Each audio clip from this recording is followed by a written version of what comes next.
something that a little bit of a misconception many people have, and I want to help with this, is that salvation somehow worked differently in the Old Testament than it works in the New Testament. And the thinking goes something like this. Well, in the Old Testament, the way that you were saved is by following the law. That's how God would rescue you and save you. In the New Testament, Jesus did away with that, and we are saved by grace through faith.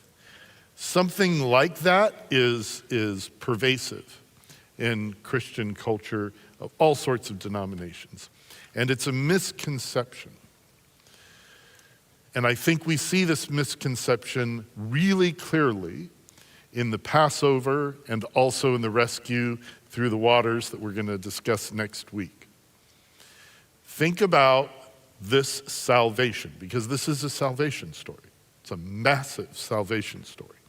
The children of Israel are enslaved and in bondage in a foreign land, and they are rescued, saved by the hand of God, and saved very dramatically. Did they have the law? We haven't gotten there yet. The law has not yet been given. They were saved before they were given the law. You notice that? So this salvation, because this is a salvation story. Did they earn it? Did they deserve it? Were they good enough for it? It appears that their salvation was a gift from God. So in the New Testament, when Jesus and the apostles, and especially Paul, start talking about salvation being a gift by grace through faith, it's not something that you earn. They're not pulling it out of the air from nothing. This is rooted in the Hebrew Bible, in the scriptures themselves. Okay. Chapter 12. Now the Lord, Yahweh, when you see the Lord in all caps there and you hear me say Yahweh, that's because in English translations, when we see Lord in all capital letters, it's a translation of Yahweh. Now Yahweh said to Moses and Aaron in the land of Egypt, okay, this month will be the beginning of months for you. It's to be the first month of the year for you. The month he's talking about, the present month in like real time as we're in this story, is the month of Nisan, the month of Nisan. So it's the first month of the religious calendar. But if you look at the calendar here that I have in your notes, you'll notice that it's not the first month, is it? Tishrei is the first month of the civil year. And the first day of Tishrei is the head of the year, right? So Nisan is the first month of the religious calendar. So if you want to play a little game here, if you count the months themselves, and we start at Nisan and then go down and then scroll back up to Tishrei, Nisan being 1, and then the next 2, 3, 4, 5, 6. Tishrei is what from the... It's number 7. It's number 7. So if you do Tishrei to Nisan, counting Tishrei, 1, 2, 3, 4, 5, 6. What's Nisan? It's 7. The 7s are embedded in how we look at these months and what's the first month in the religious calendar versus the first month in the civil calendar. So, why does that even matter? Because 7 in biblical literature is a number that is supposed to make you think of new creation. New creation. So these feasts that are so the feasts are on these 7 months. So the 7th from Nisan, counting Nisan and Tishrei, you've got the Feast of Trumpets, the Day of Atonement, you've got Tabernacles On Nisan, which is the 7th from Tishrei, you've got Passover, you've got the Feast of the Unleavened Bread, you've got the Feast of the First Fruits. So what's going on with Pentecost? Why is that an outlier? Because if you take 7 times 7 days plus 1, that's Pentecost. It's 7s everywhere. And then on a weekly basis, on the 7th day, you have Shabbat, where you cease. So the epic narrative of creation and 7 days that we get from Genesis 1 is built into the calendar. Isn't that cool? Or is that too nerdy? Verse 3, speak to all the congregation of Israel, saying, oh, yeah, in case you thought it was all about 7s, it's also about 10s. What is 10 an underlying metaphor for in the Bible? God speaking. God speaking. Speak to all the congregation of Israel, saying, oh, on the 10th of this month, which is the 7th from the first month of the civil calendar, they are each one to take a lamb for themselves, according to their father's households, a lamb for each household. So in the story we're getting ready to hear, there's a judgment that's coming, and the judgment is on the firstborn of every household.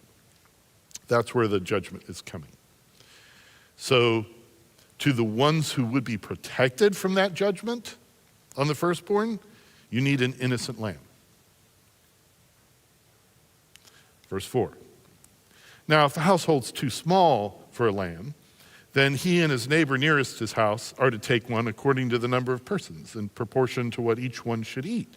You're to divide the lamb. So in other words, you got not enough people, or you're too poor or something to have a lamb, you can share with the neighbor. The idea is not to be legalistic here. The idea here is, as community, you're going to recognize that this judgment can only be escaped through the life of an innocent lamb. Okay, verse 5. Your lamb shall be an unblemished male, a year old. You may take it from the sheep or from the goats, whichever.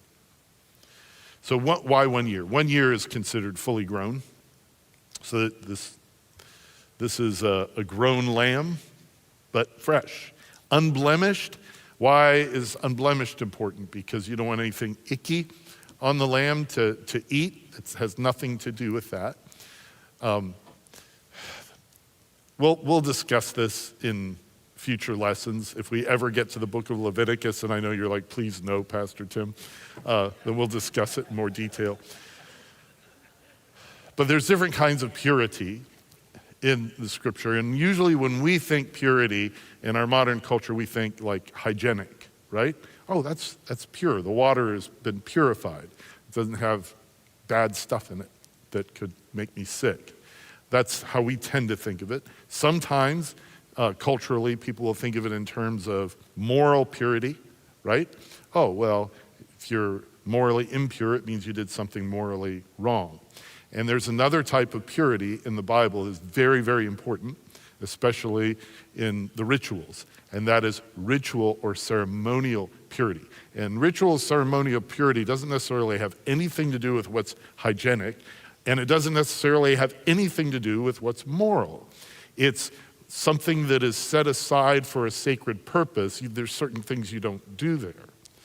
Think of it like a toothbrush, right? Think of your toothbrush as sacred or holy. It is for what purpose? Brushing your teeth. Now, taking a brush to scrub the toilet is perfectly fine, isn't it? Just any old brush. Would you want to use the toothbrush for that? No, because it's not for that purpose. It's not that there's anything intrinsically wrong with cleaning the toilet or the shower with a brush. It's just not that one, not that particular brush. That's the closest I can get an analogy to this. There is sacred or ritual purity in which certain things it's just not allowed to do around that. Not that those things are necessarily morally bad in and of themselves at all, One of those things is touching the dead. If you have a family member that dies, you are expected to touch the dead. There's nothing wrong with that. But you can't go into sacred space when you do, because sacred space is exempt from death. You get it? Kind of? Okay. We could do like 12 lessons on that. We're just going to have to wrap our minds around it. The innocent life, which blood and life are connected in the thinking of the Bible, especially just in the ancient Near East in general. Blood and life are connected. The life of this innocent, unblemished lamb creates sacred space. It purifies in a way. It like scrubs the space for sacred purposes. Verse 6, and you're going to keep it until the 14th day of the same month. That's 2 sevens. Then the whole assembly of the congregation of Israel is to slaughter it at twilight. Now, twilight is the end of the day and the beginning of the new day in the Hebrew calendar and biblical mindset. So the day doesn't begin at 12 a.m. in the Bible. The day begins as soon as the sun sets. When the sun sets, the old day is gone and the new day starts. That's just the thinking there. So this is when the lamb is to be slaughtered. And what is this in-between time? Is it, as the sun set, is it the end of the old day or is it the beginning of the new day? It's kind of both, isn't it? It's this in-between time. It's liminal time, if you will. We'll talk about liminal more in a second. Verse 7, moreover, they shall take some of the blood and put it on the 2 doorposts and on the lintel of the houses in which they eat it. So this is life of the innocent one who has died, that is at the very doorposts of the house, the threshold or the entrance to the house, creating sacred space. So we have this in-between time. This is the setting of the sun. Is it the old day or the new day? It's kind of neither and both. And we also have liminal or in-between space. When you go through the threshold of a house, are you outside or are you in? It's kind of in between, isn't it? Liminality is what the Israelites are going to experience for 40 years. So what is liminality, Pastor Tim? Explain it to me a little bit better. That's when you're kind of in a season of life. For example, it's like, say, being a teenager. Anybody remember that? It's like, okay, I feel like an adult in some ways, but am I an adult yet? Well, legally I'm not an adult, but I want to be an adult. I'm still in my parents' house, and you feel like you're in this in-between time, being engaged. You've got the ring on your finger, and you've got a date, but now it's this liminal space of planning and preparation, and it's beautiful in its own way, but it's an in-between space. If you join the military, but you're not through boot camp yet, you're in this liminal space. When you're in college, and it's like, okay, I'm an adult now legally, and I'm away at college, but I don't have my career yet, and I'm working on my degree. It still feels like I'm in school, like I was in high school. It's liminal space. So this liminality is what is being brought before us here in the scriptures. That the time of day that the lamb gives up its life, the life of the lamb is sacrificed. And the liminality of space of the threshold here. This is just such an important image that we just had to spend a little time on it. Verse 8, and they shall eat the flesh same night, roasted with fire. Eat it with unleavened bread and bitter herbs. And you don't eat any of it raw or boiled at all with water. No boiling. Roast with fire. Its head, legs, entrails. Don't leave any of it over till morning. Whatever's left of it until morning, burn with fire. And you should eat it in this way. Belted around your waist, sandals on your feet, staff in your hand. Eat it in a hurry. hurry. It is the Lord's Pesach. I hope you watched that video this week. It's especially important. I don't know that I could explain that word any better than the video that I gave you in your pre-work. It is beautiful. Okay, this whole section here is really important because it's talking about this meal being eaten in haste. There's a long journey that's coming. There's no storing things in Tupperware, right? Not right now, because we're getting ready to leave. Don't spend a whole bunch of time simmering this thing. Just roast it up. Put the fire on it. Don't wait for dough to rise on your bread. It's fine. Eat it without any kind of leaven. Bitter herbs. Now, there's significance to these things that go way beyond what I'm telling you, but I'm helping you focus on this one facet of it for the purpose of this overview, because it's important and often gets left behind. You could gather bitter herbs around you in Florida if you know what to look for and not to poison yourself by gathering the wrong one. I mean, we call them weeds, but there's all sorts of edible plants, and they're kind of bitter, but they're edible. And they knew what to gather. And dress up as if you're getting ready to go, like immediately. Put your sandals on, put your belt on, be ready. So why would this seem strange to them? Because where are they going? They're supposed to go out to the mountain of the Lord and worship, which is technically a 3-day journey out. But they've been trying this for a while, and 9 amazing wonders of God have happened. And what is the snaky king response every single one of these times? Yeah, no, you're staying. You're not going anywhere. So, really? We're going to dress up like we're going? It's a call to have faith. To have faith that God is actually going to rescue them. Verse 12. I'm going to go through the land of Egypt on that night and fatally strike. This word strikes keep happening. All the firstborn in the land of Egypt, human to animals, and against all the gods of Egypt I will execute judgments. I am the Lord.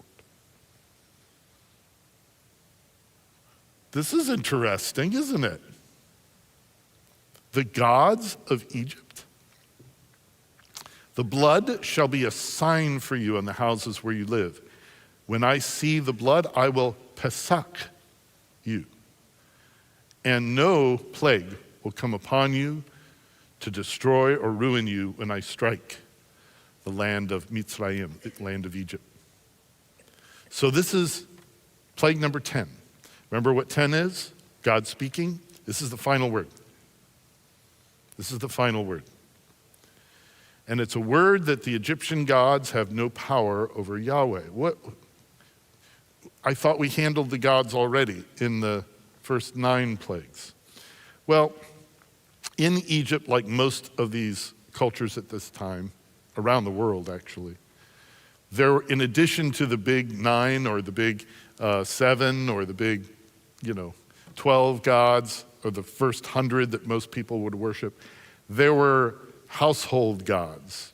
And this was not unknown to Abraham and his family either. There were household idols.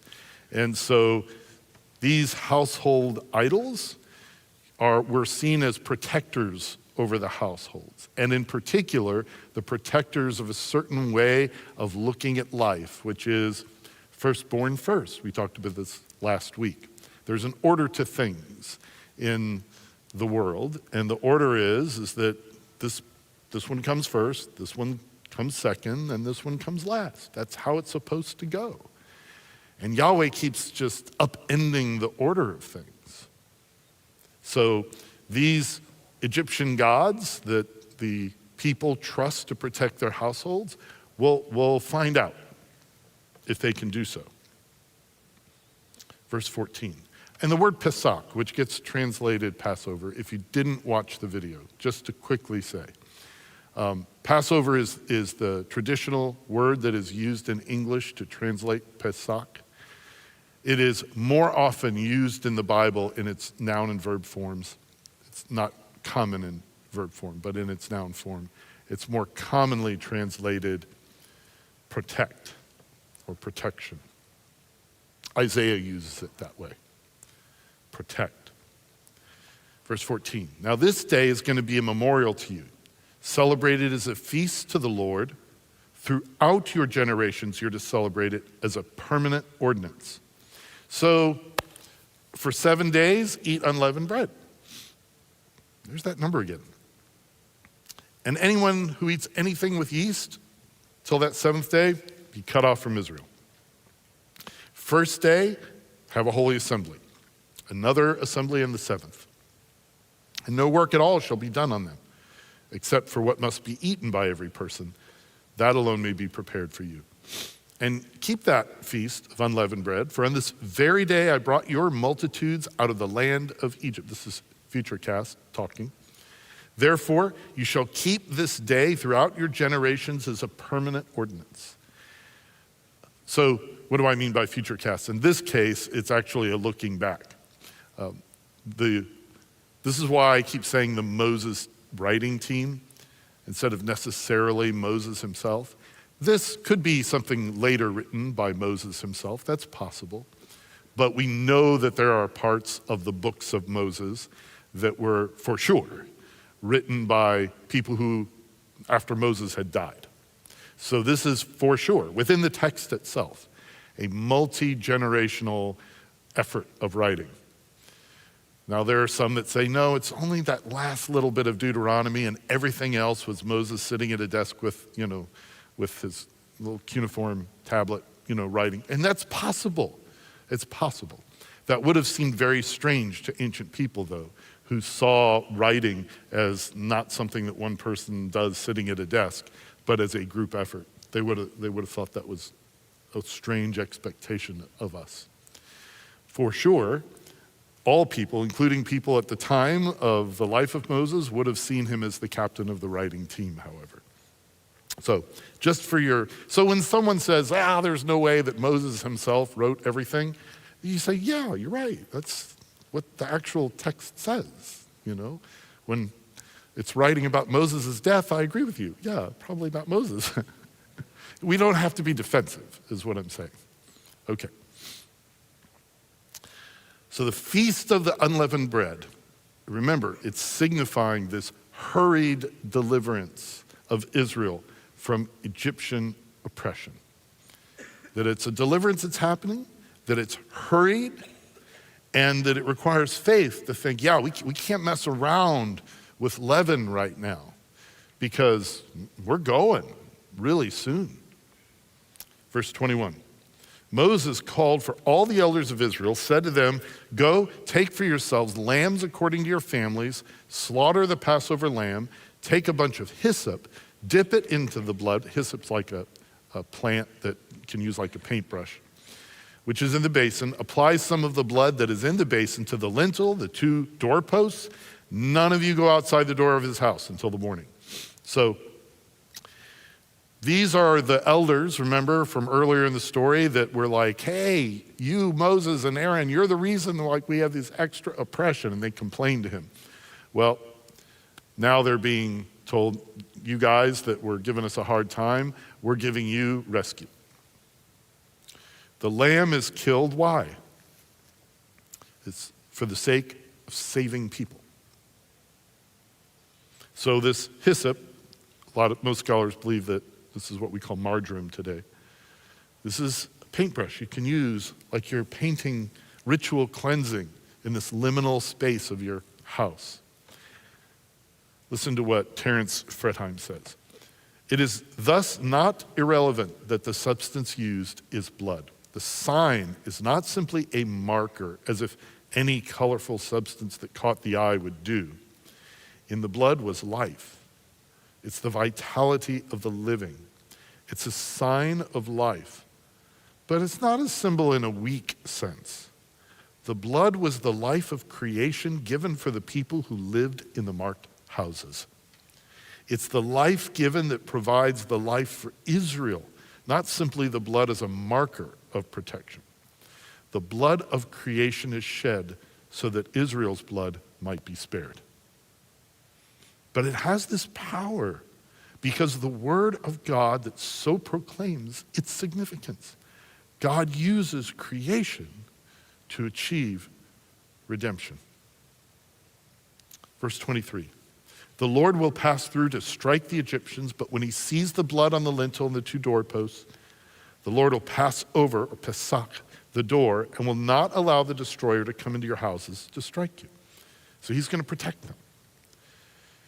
And you will keep this event as an ordinance for you and your children forever. So keep this right forever and ever. People bowed low, they worship. The Lord does. Okay, the Lord, so what's going on here with the Egyptian plague? And not just Egyptians, anyone that doesn't have the blood of the Lamb. Is this the Lord? Because the Lord said earlier, remember, that he would do this? But now he's saying that he's talking about the destroyer is coming in. So is it the Lord or is it the destroyer? Which is it? And we've talked about this before. The biblical authors are trying, I think, to get humans out of this idea of splitting hairs. When we say, for example, this person got sick and died, well, did the Lord cause that or did the Lord allow it? We have to have a safe place in our minds, right? So that we're not thinking of God doing something, but merely allowing. And even the allowing sometimes gets us. And we're like, why would God let that happen? And the biblical authors are just messing with us and saying, you have to have a view, or at least we have a view, on God's sovereignty that allows us to use either term. Yeah, he allowed the destroyer to do it. God did it. Or he sent the destroyer. And it's all the same thing. So to them, this splitting of hairs into safe categories that we have, and that I have, I admit it, they'd rather we looked at something else. This is hard, isn't it? As we live in a culture, and we have a mindset, and we have a kind of a religious tradition that tells us we can't blend those colors. It's got to be really sharp and distinct. And the biblical authors, I'm just being real, they blend the colors all the time, and it's intentional. They know what they're doing. And it's to provoke wisdom in us and to provoke a sense of surrender and trust in the goodness of God. But it's a hard journey. Verse 28, the sons of Israel went and did so, just as the Lord had commanded Moses and Aaron, so they did. Lord told them what to do, and they did it. That's kind of a recurring theme in the scriptures. If you read the flood story, all these commands were given to Noah on how to build the ark, and what does it say? And he went and did it. And this is going to come up again in the book of Exodus. Now it came about at midnight that the Lord struck all the firstborn in the land of Egypt, from the firstborn of Pharaoh who sat on his throne, to the firstborn of the captive who was in the dungeon, firstborn of cattle. And Pharaoh got up in the night, he and all his servants and all the Egyptians, and there was a great cry in Egypt, for there was no home where there was not someone dead. And he called for Moses and Aaron at night and said, he called for them, rise up, get out from among my people, both you and the sons of Israel. Go, worship the Lord as you've said. Take your flocks, your herds as you've said. Go, and bless me also. And the Egyptians urged the people, send them out of the land in a hurry. Remember, they were preparing to get out in a hurry. For they said, we'll all be dead. So the people took their dough before it was leavened, their kneading bowls bound up in the clothes on their shoulders. The sons of Israel had done according to the word of Moses, for they had requested from the Egyptians articles of silver, articles of gold, and clothing. And the Lord had given the people favor in the sight of the Egyptians, so that they let them have their request. That's how they plundered the Egyptians. All that gold and silver and clothing, especially the gold, is going to be problematic. And it's also going to be helpful. But first, it's going to be problematic in a future week. Okay, so Pharaoh, finally, he surrenders. Egyptians are like, hurry, get out of here. And the plunder, this is, I think that what we're supposed to see here is they've been denied freedom for generations. So this is like recompense for generations of lack of freedom. Verse 37. The sons of Israel journeyed from Ramses to Sukkot, about 600,000 men on foot, aside from the children. It's a lot of people. It's a lot of people. All right, I just want to bring this up because we're not going to get on the bunny trail. But if you ever want to get on the bunny trail yourself, it's an interesting one. The word for 1,000 is the word elef. And normally it's a cardinal number, meaning 10 times 100, 1,000. It also sometimes means, in Scripture, clan, family, or military unit. So there are scholars that, people argue about these things, right?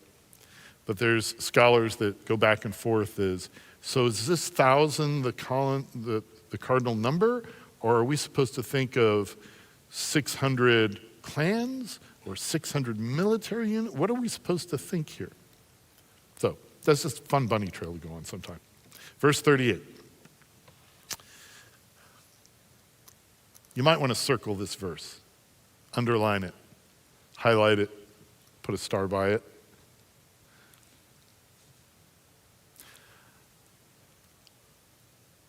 Did you know this verse was in here? So the Israelites, they're leaving. They've been rescued. But it says in verse 38 that a mixed multitude also went with them. Did you know that? Along with flocks and herds, a very large number of livestock. So who was rescued and left Egypt to go to the promised land? A lot of Israelites, and also a mixed multitude of non-Israelites. Which brings up the question, why? Why would non-Israelites go with them? For a very long time, not just Christian scholars, but Jewish scholars have been of the opinion that these were people that also went into these homes with the blood of the Lamb. Egyptians, or a mixed multitude, maybe various nations. The people of the Exodus were not just descendants of Abraham, but an ethnically diverse group that included the families of the earth, and a bunch of animals. It's a new creation. Verse 39. They baked the dough which they had brought out of Egypt into cakes of unleavened bread. Didn't have any yeast, because they were driven out. 40. The time that the sons of Israel had lived in Egypt was 430 years. And at the end of 430 years, this very day, all the multitudes of the Lord departed from the land of Egypt. And what did verse 38 also say? It's a multitude of descendants of Abraham through Jacob, right? And a bunch of other people. Okay, so Lord said to Moses and Aaron, so this is the ordinance of Passover. No foreigners to eat it, but for every slave or servant that somebody's purchased with money after you circumcise, of course he can eat it. It's part of your house. Stranger or hired worker shall not eat it. It's to be eaten in a single house. You're not to bring any of the meat outside the house or break the bones. All the congregation of Israel is to celebrate this. But if a stranger resides with you, and celebrates the Passover to the Lord, all his males are to be circumcised. And then he shall come near to celebrate it, and he shall be just like a native of the land. But no uncircumcised male may eat it. This is what I mean. And the same law shall apply to the native as to the stranger, foreigner, or alien that resides among you. This is a very interesting passage, isn't it? So what is circumcision? First of all, circumcision is just entrance into the covenant. Think of that, okay? I know we get distracted by the kind of sign that it is. But all it means is you're coming into the covenant of the Israelites. It does not matter if you're genetically an Israelite or not. And what's interesting is that in Egypt at this time, circumcision was also a thing for different reasons. So the Egyptians coming to table during the first Passover, certainly the males, almost certainly all of them would have been circumcised already. Just interesting, isn't it? And they did that. So non-Israelites can participate in Passover if they come under the covenant. This is going back to the original Passover. Chapter 13. Lord spoke to Moses saying, okay, this is the point here. Sanctify to me every firstborn, the firstborn of every womb among the sons of Israel, among people and animals alike. It belongs to me. Firstborn is mine. Skip to verse 9.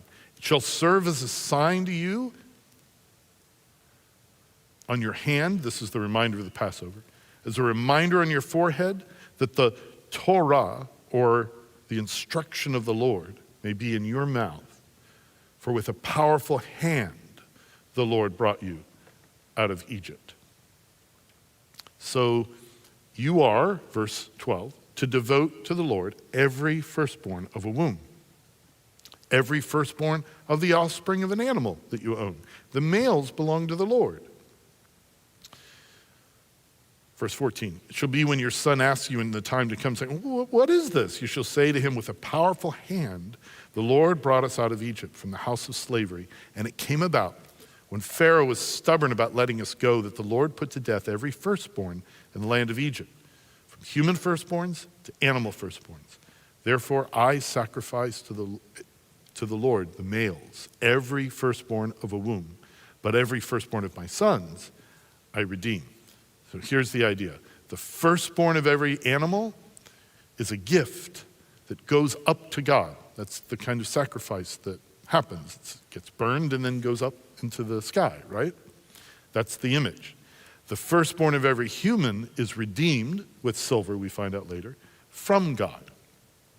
The idea of the firstborn, rather than the ancient concept as well, you're born first, you're entitled. Now it's to be reworked into divine dedication, into sacrifice and redemption. The meaning of what Yahweh is doing here is redefining what it means to be firstborn. It's not, oh, you're special and you're entitled. But we're going to reverse order here. Actually, the elect one is almost always in Scripture, not the firstborn. But the firstborn is special in a different way. The firstborn will be dedicated. And the idea is the firstborn is sacrificed, but in the case of actual humans here, redemption will be the end of the beginning of their story. So what does this point to? Who is the firstborn of all creation,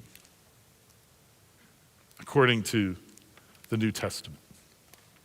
The firstborn of all creation, it doesn't mean that he had a beginning. It's talking about the status of the firstborn. Is Jesus.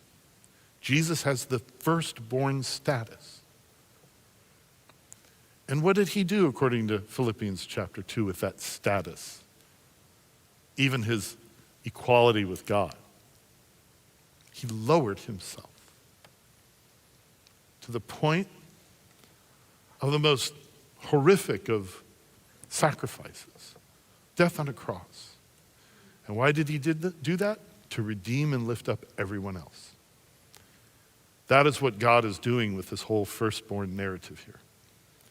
He's beginning to prepare the hearts of his chosen people to be able to share with the world what this firstborn thing is actually all about, what the role of the firstborn is to lift up others, to redeem, be redeemed, and to redeem. Verse 17. Now when Pharaoh had let the people go, God didn't lead them by the way of the land of the Philistines, even though it was close by.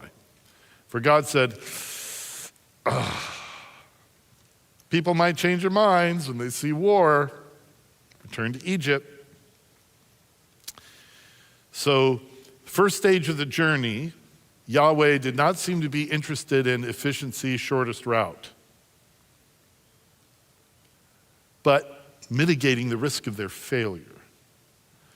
And I think that this principle should be in the back of our minds when we read the rest of Exodus.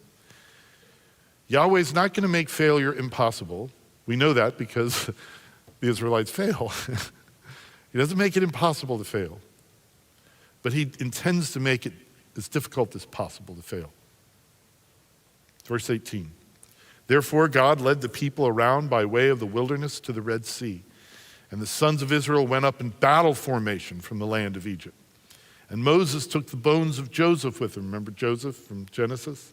For he had made the sons of Israel solemnly swear, saying, God will certainly take care of you, and you shall carry my bones from here with you. So they set out from Sukkot, camped in Etam on the edge of the wilderness. So this kind of closes the loop on the Joseph story, which we studied last class. Remember that story? Joseph was trafficked into slavery by his own brothers. And now, and at the end of Joseph's life, he's like, but guys, when you go back, bring my bones. So now the descendants of the brothers bring Joseph back to the place where they sold him into slavery. It's cool. Cool little narrative loop. And the Lord was going before them in a pillar of cloud by day to lead them on the way, and in a pillar of fire by night to give them light so that they might travel by day and night. And he didn't take away the pillar of cloud by day or the pillar of fire by night from the presence of the people. What? Think of this. Yahweh himself in a pillar of cloud by day and fire by night. You know you've got the presence of Yahweh with you. Whoa. When was the last time that people in the biblical story had the regular presence of Yahweh with them? Genesis 3. The garden. So there were times where Yahweh was present with people after that. But it was almost like little Wi-Fi hotspots, right? I got at Bethel, or Jacob, he's asleep on the rock and he sees angels ascending and descending. He's like, I got a vision of the heavenlies. Or Genesis 18, when these three divine visitors show up at Abraham's tent and he's like, gotta hurry and make them a meal. Hurry. It happens. But the regular, every day you wake up and you see the cloud, every night as you go to sleep, there's quite a nightlight.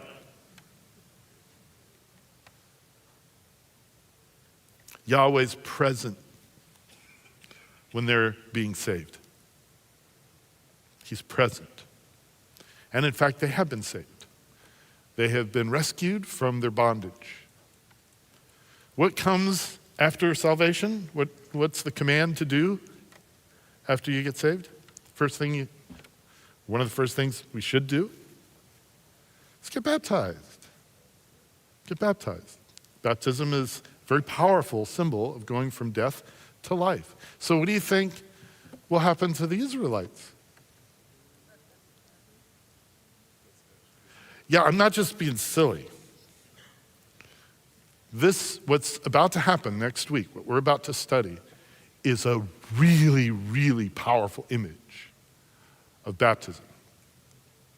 It's one of the places where the idea of baptism comes from. The parting of the Red Sea is going through the waters on dry land.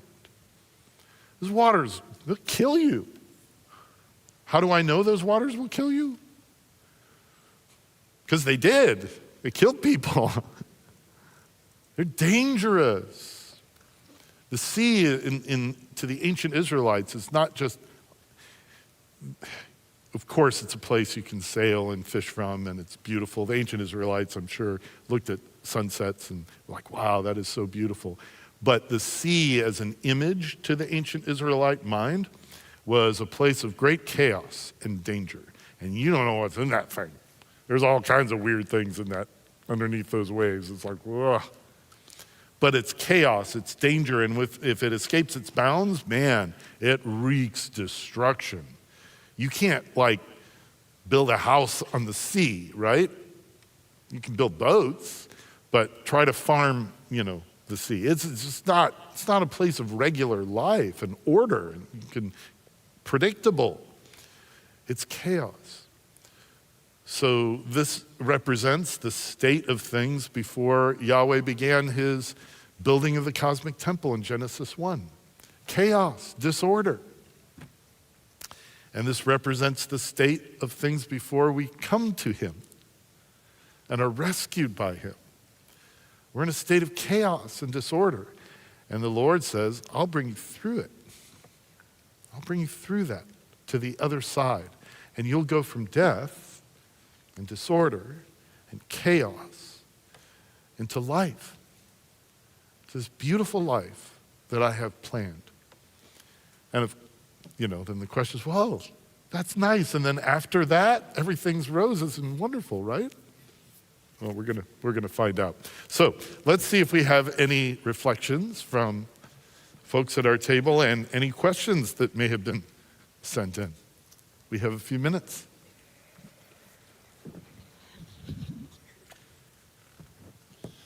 You're blowing my mind, I said a few weeks ago, this is our story. In the sudden departure from Egypt, we see the picture of the rapture. As we know we're going to go. We just don't know when, but we have to be ready.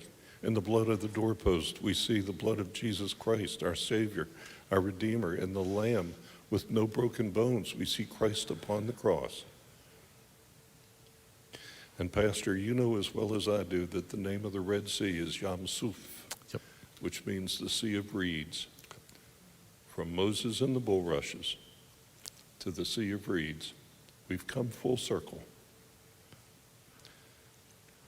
And now, just as they have God's presence with them in the pillar of fire, the pillar of smoke, the pillar of fire, we have God's presence with us at all times. We are, in a sense, returned to the garden. Thank you. This Thank you is for such that a beautiful reflection. Story, by the Sure way. is. Do you have the Haggadah? Here, present for you. Oh, thank you.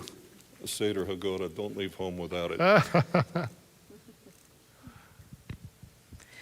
Pastor Tim, one thing that spoke to me here now is when you mention here in your notes, God will not make failure impossible. He intends to make their failure more difficult. What a merciful God. Yes. I start thinking about me and my failures, and I'm thinking that, many times we think God is just waiting in the corner for us to go deep down the hill. It's not true. He's making everything possible for us not to. The problem is we don't listen to him. We do not pay attention to the many, many times he gives us moments he said, don't go there, don't do this. And his word is very clear about something, so clear, and we still don't pay attention. Then I am so thankful to once again spoke to my heart that my failures is not at all because he's waiting for me to go down, but it's because he's in the corner, make every possible way difficult for me to fail and continue in the life that he's given me. Thank you. Thank you. You're welcome. And then we're going to see what he does when they fail anyway. He's merciful. Yeah. So we have a few questions. And one of them is, how are firstborns dedicated in biblical times, and how is it different from firstborn animals? Yeah, it's very different. Firstborn animals are typically sacrificed. Certain animals actually could get redeemed because they weren't acceptable for sacrifice. So I think, if I remember correctly, donkeys would fall into the category of animals that could be redeemed. So the idea is not to kill the firstborn as some kind of punishment or anything, but the sacrifice of firstborn clean animals or ritually clean animals was an image that you would see the animal going up to God as it's being sacrificed, right? In the smoke.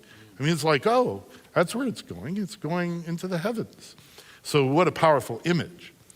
So that you know that human firstborn, they also belong to the heavens. They belong to God.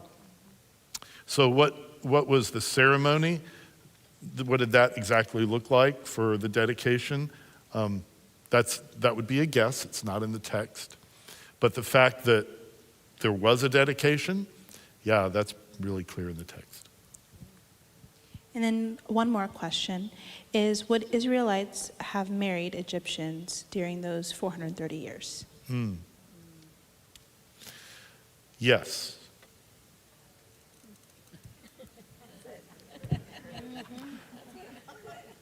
The sons of Joseph did. So it's not present in the text that whether it happened in subsequent generations, but yes, based on the sons of Joseph, right?